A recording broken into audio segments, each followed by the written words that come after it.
Namaskar. Hello, friends. Today we'll take up chapter 7 of the Geeta, starting with verses 1 and 3.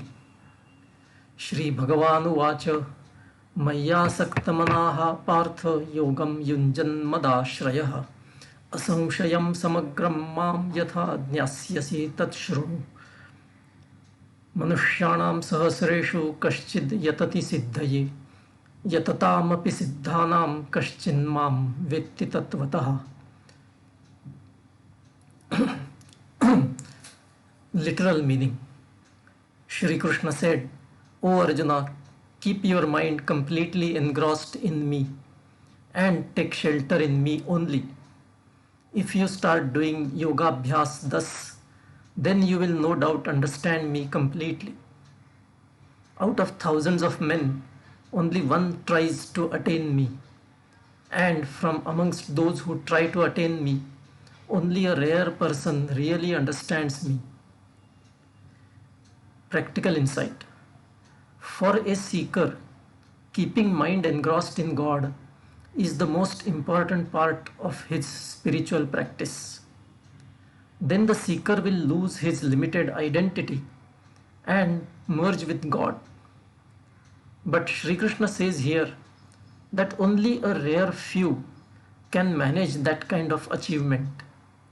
In my understanding, it is so by design. Since this physical world is created for the soul to experience the worldly life, it's certainly an important and necessary part of the divine scheme. So most people are naturally engaged in worldly pursuits.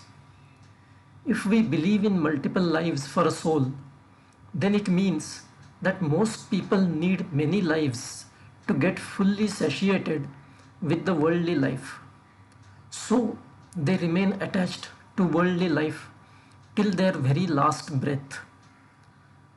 That is the reason why only a rare few at any time may have reached that fully satiated state where they are no more interested in worldly life. However, spiritual evolution is gradual, so it is not as if a switch is turned on and from that moment onwards one is completely detached. On the contrary, one may slowly start losing interest in worldly pursuits. When one senses that, he should work towards strengthening that trend by spiritual practice, so that the progress can be faster. Our gurus say that once Vairagya Bhav sets in, that is detachment establishes, and one comes under a guru's grace, it takes 3 lives for liberation. Verse 7. Mattah parataram nanyat kinchidasti dhananjaya Mayi sarvamidam protam sutre manigana iva. Literal meaning. O Arjuna, there is no other cause for this world except me. This world is completely woven in me, like the beads of gold woven in a thread of gold. Practical insight. The perceived physical world with all the fascinating variety in it, including our body, is in fact not separate or different from the Creator. It is like seeing waves and surf on the ocean surface. It is all just water. Alternatively, the whole creation game is simply like a dream of the Creator. Like in a dream, everything is just a play of dream consciousness with nothing real or physical. Likewise, Shri Krishna is saying here, even this real physical creation is just a play of divine consciousness and nothing more. Verse 14. Daivi hesha gunamayi mama maya duratyaya mameva ye prapadyante maya metam tarantite. Literal meaning. This supremely divine Maya, which manifests in the form of three gunas is indeed extremely difficult to overcome. Only those who surrender to me can cross the river of Maya. Practical insight. This verse emphasizes the powerful influence of Maya, the illusory manifestation of the Creator. It is extremely difficult to overcome the influence of Maya. The three gunas that drive us are a manifestation of Maya, and we simply cannot discard our basic nature that is determined by the particular combination of gunas we are born with. One would then legitimately ask that if that is the case and we are driven by our nature, then what is the point in anyone trying to discard his nature and pursuing liberation, going against his nature? Can he succeed in that? Shri Krishna assures in this verse that only a sincere surrender to him can get a seeker liberated from the influence of Maya. Surrender to God is one of the fundamental principles of spiritual pursuit. Looked at in a different way, surrender to God is one of the fundamental principles. Looked at in a different way, surrender to God is discarding ego, discarding worldly identity, and all the associated likes and dislikes. In other words, surrender in this context is another form of non-duality. It is accepting that I am not different from the singular Paramatman.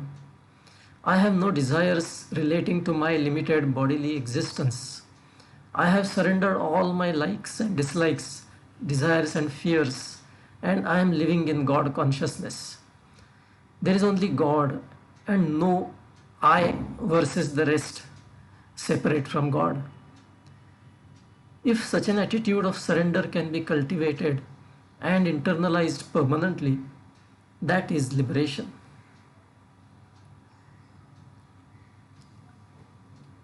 Verses 16 and 17.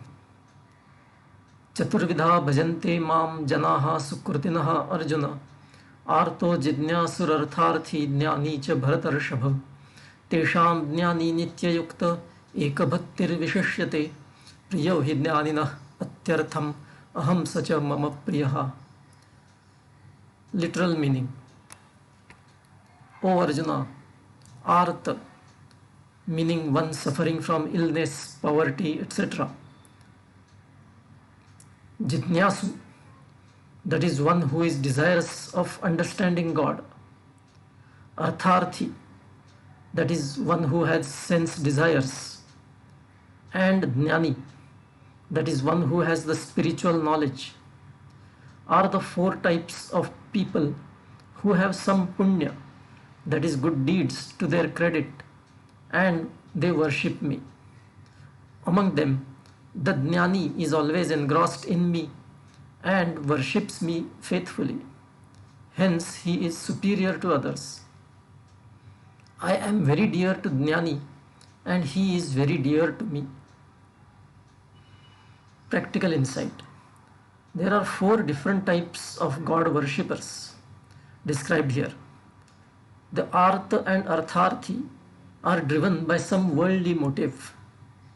But this kind of worship is inferior because it is rooted in a selfish, physical or ego-based desire.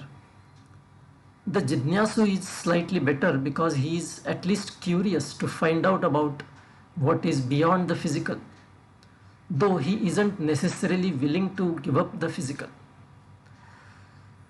The Jnani, however, is completely disinterested in the physical and is practically merged with God. That is why his worship is the best. I'll stop here. Chapter 7 ends here as far as my insights go. Next time we will take up chapter 8. Until then, bye. Take care.